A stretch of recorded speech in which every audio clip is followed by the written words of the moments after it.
Welcome to Scare Confident. I'm your host, Tiffany Souter. So before I get into the meat of this show, I have to share something. The most precious thing happened in our family this week. Not my family, but on my phone.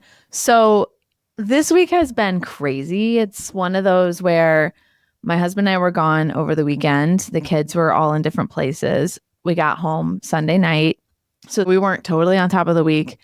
JR was walking into a week-long sales conference for the company he works for. And so that's out of the house in the 7s, back home between 7:30 and 10 p.m. each night, just generally out of pocket, not able to help with running and stuff, which is fine. We knew that.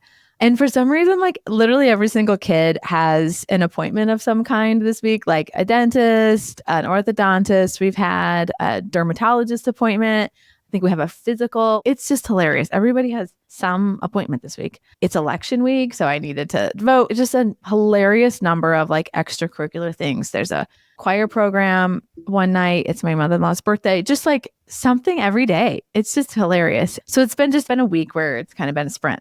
My husband texted me and said, I just want to say thank you for all that you're doing this week. I know it's a lot. And it was such a gift, that text. And I just felt like that text early in the week was a culmination of how hard we have worked to love each other in the way that the other person needs instead of in our natural tendencies. My husband is not a natural externalizer. All the things happen inside of his head.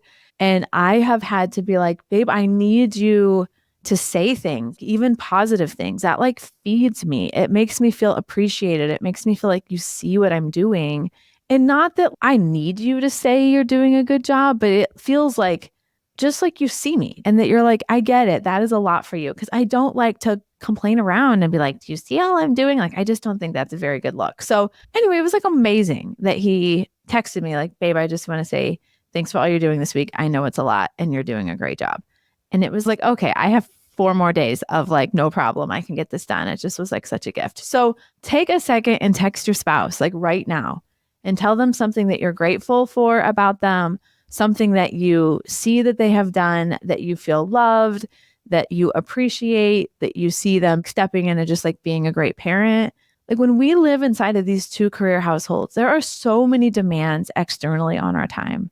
There are so many people that when we walk into the room, they're expecting us to have the answer. They're expecting us to frame the problem. They're expecting you to run the meeting. There are just a lot of expectations when you decide that you want to have a great big full life and that you want to have a big job and give and serve in a really big way in your career. And there's a lot. And I know that this week is going to be exhausting for JR.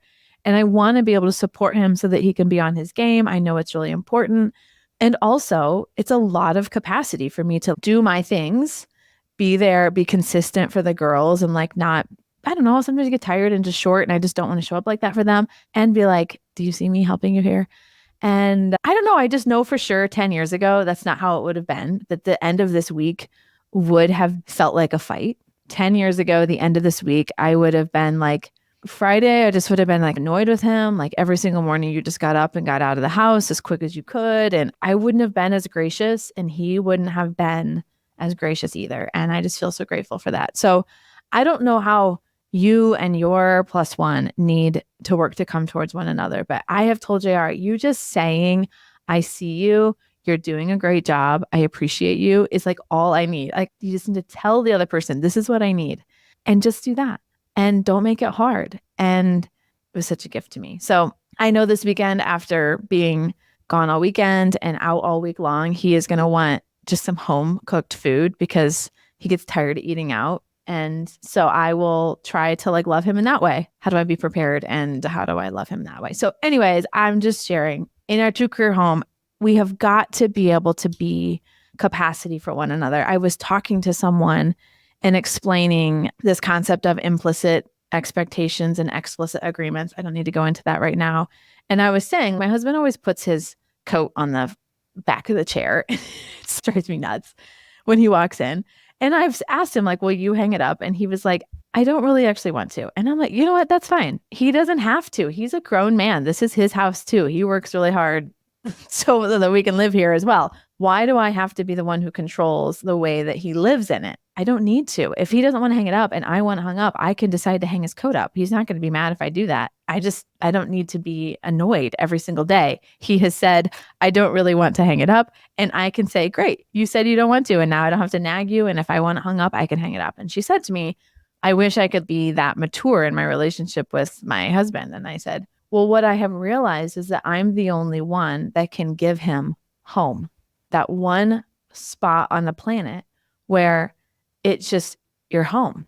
And to take away home, like this idea of you can just walk in and plop sometimes and just not be on your game and just rest, sit on the couch for 10 minutes and just sit and rest and it be home. And I realized that like my wanting things to be in order, my wanting things to be like picked up because that's how I like it, that I can accidentally take away home for my family and the way that it feels to be there if I don't balance that with just an awareness that like some of it's not that important. It's just my preference. And if I want it to be totally picked up, then I can do one last round after everybody goes to bed. And for 3 waking minutes, it can be totally picked up. But if I'm not careful, I can rob us of home and I can be so uptight about it and so just that it's just not that cool. So anyway, I think that as we work to certainly run our homes well, that to be intentional about just where our energy is going and taking good care of our things and feeling like we're not just reacting to a mess. That's a really big part of what I believe in, that we also are thoughtful about making space for our people to rest because it's still home. So we've worked really hard to get here. I'm really grateful for where our relationship is at. And if you're at a place where like things are not as easy and not as simple and it feels really hard, I guess I want to give you encouragement that it can really be different. It just takes a lot of work. So thanks for listening, as always, to the episode this week. If you know someone that could benefit from this message, I'd love it if you shared this episode or another favorite one with a friend. It is the number one way that the show is growing. And we so appreciate when you share it with another two-career family that you love as we continue in our mission of helping two-career families move from chaos to connection. Thanks for listening. Thank you for joining me on another episode of Scared Confident. Until next time, keep telling fear, you will not decide what happens in my life. I will.